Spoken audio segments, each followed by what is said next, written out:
The fastest way to destroy your focus is not owning a phone. It is obeying every urge to escape the moment work becomes uncomfortable. Switch, soothe, postpone. That's how modern attention dies. Choose, endure. Remember, that's how it returns. You may not have an attention span problem. You may have an escape response problem. I'm Marcus Vale, and this is the Mastery Files, where ancient wisdom, hard truth, and modern discipline forge a stronger mind. A focus system can build a gate around one task, but a gate is useless if your mind keeps opening it. This video trains the mind not to run for the exit. Run the first test today. Put your phone in another room, not face down on the desk. Write down one task and one clear finish line. Work for 45 minutes straight. Every time you feel the urge to check, switch, research something unrelated, or look for relief, make one mark on a sheet of paper. Don't judge the marks, just count them. That number is your escape response baseline. These 3 habits aren't separate problems. They're 3 versions of one training. The first lets the outside world steal your attention. The second teaches your mind to flee discomfort. The third spends your finite hours on things that never deserve them.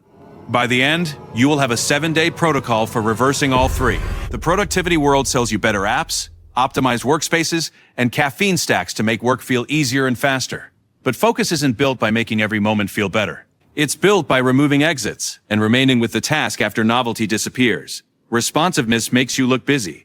Concentration produces the work that changes your career. Most professionals are extremely active while avoiding the one task that requires uninterrupted thought. They answer every message, attend every meeting, and clear minor tasks while the real work waits.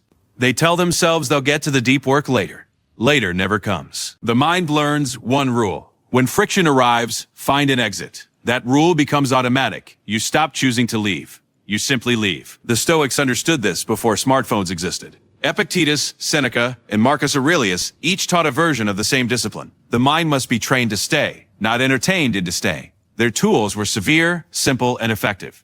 The first habit is compulsive context switching. You bounce between tabs, check messages mid-task, react to notifications you didn't plan for, and open short-form content the moment concentration becomes demanding. Your mind learns one rule. Difficulty means switch. Epictetus warned that relaxing attention can become a habit of inattention. He called for prosoche, continuous attention to your judgments and conduct. It was broader than modern single tasking, but the practical translation here is simple. One task, one screen, one finish line, and a deliberate return whenever the mind wanders. This is not about testing willpower. It is about designing an environment where switching costs more than staying.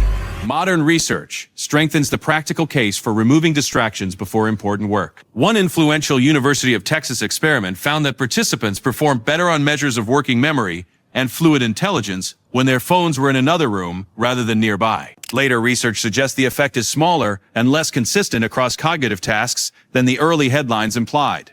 So don't turn one study into a universal law. Use the practical rule. When the work matters, remove the cue instead of testing your resistance. In a randomized trial of more than 450 adults, blocking mobile internet for 2 weeks improved sustained attention, subjective well-being, and mental health measures. It didn't prove that phones permanently damage the brain. It showed something more useful. Constant access can impose a cost, and changing access can help. This isn't a willpower test, it's an urge tracking test. You are learning that the urge to switch can rise and fall without becoming an action. The first few minutes will feel wrong. Your hand will reach for a device that isn't there. That's the reflex being exposed. Watch it, don't judge it. Then, return to the work. You don't manage your time. You protect your attention. The task isn't one of many. It's the only one that exists until the block ends. Many people find one protected 45-minute block surprisingly difficult at first. That isn't a personal failure. It's the result of years of training the opposite skill. You've practiced distraction thousands of times. The good news is that attention can be retrained. The first rep is the hardest. Every rep after that builds evidence that you can stay. Choose one task, one screen, one finish line. Start the block. When the urge comes, mark it. Then return to the work. That's day 1. The second habit is escaping the first moment of discomfort. Work becomes boring, uncertain, or frustrating, and you reach for relief. Another coffee, background entertainment, a different task, more research. Your phone. Your mind learns one rule. Friction means switch. Productivity culture tells you to make work more comfortable, stimulating, and frictionless. Better apps, elaborate routines, optimized playlists. Constant novelty, but focus isn't built by making every moment feel better. It's built by removing exits and remaining with the task after novelty disappears. Every time you escape the first moment of boredom, you reinforce a single rule. When it gets hard, leave. Seneca gives us the cleaner example. During Saturnalia, while Rome surrounded itself with celebration and excess, he advised Lucilius to set aside a few days for plain food and rough clothing and ask, "Is this the condition that I feared?" The point wasn't pain, it was rehearsal. Comfort could remain welcome without becoming a requirement for action. The modern focus version is smaller. Begin the hard task without music, snacks, unnecessary research, or an elaborate preparation ritual. When the first urge to leave arrives, remain for 15 more minutes. You're not proving that suffering is good. You're proving that mild discomfort doesn't automatically command your behavior. Your body reacts, your mind decides. That gap is where mastery lives. The Stoics didn't seek pain. They sought independence from comfort. That's the difference between discipline and punishment. Discipline is the architecture of freedom. Build the structure first, and everything else becomes possible. You don't need to suffer. You need to stop treating every moment of friction as an emergency. The first urge to escape often arrives early, not because the work is too hard, but because the urge to soothe is too strong.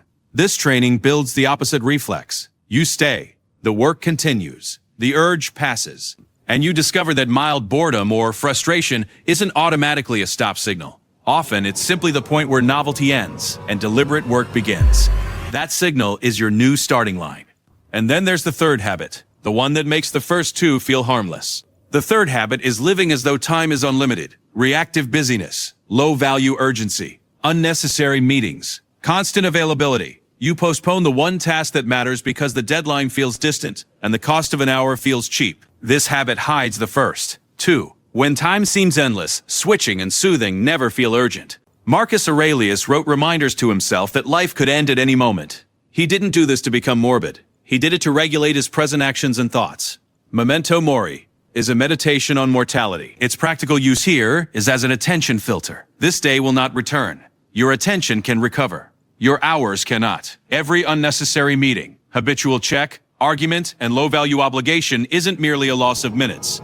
It's an irreversible expenditure of life. The practice is called the Finite Hour Ritual. In the morning, before you open the inbox or consume outside information, write this question. This day won't return. What deserves my best hour? Choose one concrete task. Schedule the hour. Complete it before reactive work whenever possible. In the evening, write this second question. What claimed my attention today that didn't deserve a piece of my life? This turns mortality into a practical feedback mechanism. It teaches you that your time is not renewable. Even when your attention eventually recovers, you're spending it whether you choose to or not. Memento mori doesn't tell you to fear death. It tells you to stop giving your life to things that don't deserve it. The difference between a busy day and a focused day isn't the number of tasks completed. It's the number of tasks completed that actually matter. Most people complete dozens of small obligations and leave the one consequential task untouched. They feel productive because they're moving. But movement isn't progress. Real progress requires stillness. Marcus Aurelius sat at the head of an empire under constant threat. He could have spent every hour reacting to crisis. Instead,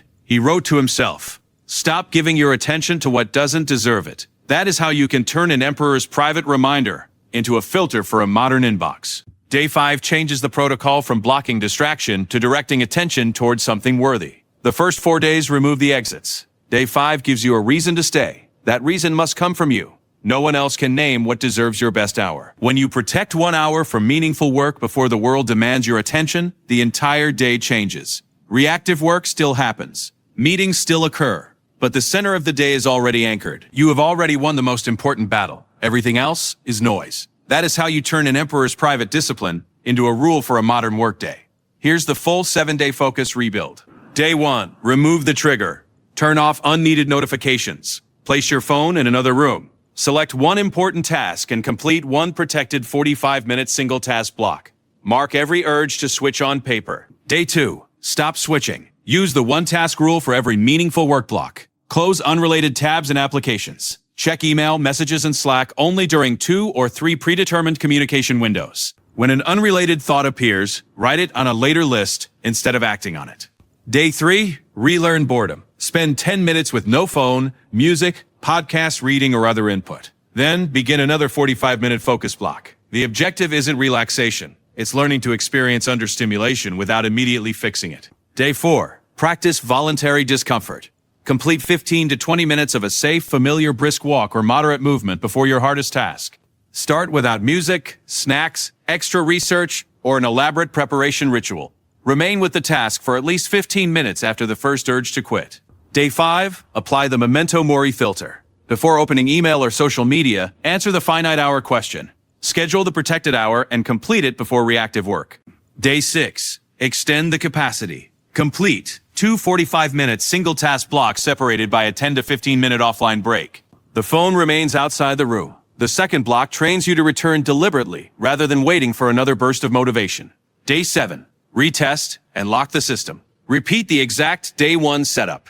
Compare the number of urges to switch, the number of actual switches, the amount of meaningful work completed, and your subjective focus score. Then select 3 permanent rules for the next 30 days. The honest promise is this: 7 days will not permanently rewire your brain, but they can interrupt the pattern and establish a working focus system. You'll see how often you escape. You'll feel the urge without obeying it, and you'll learn that focus isn't a talent. It's a trained response to friction. The 3 recommended rules are simple. Phone outside the room during important work. Communication checked only during scheduled windows. 1 protected finite hour completed before reactive work. These 3 rules protect the system after the 7 days end. They aren't extreme. They're the architecture of a mind that stays. Build them into your environment so that staying becomes the default. You don't need to master every day perfectly. You need to complete each day honestly. Mark the urges, stay with the discomfort. Protect the hour. The data you collect on yourself is worth more than any app. It's the truth about how your mind behaves under pressure. Use that truth to build a system that outlasts your motivation. Your focus begins to return when discomfort stops being an emergency, distraction stops being automatic, and time stops feeling unlimited. Which habit are you cutting first? Switching, soothing, or postponing? Put one word below. Then use the lock protocol on screen to run your first protected block. The file is closed. The work begins.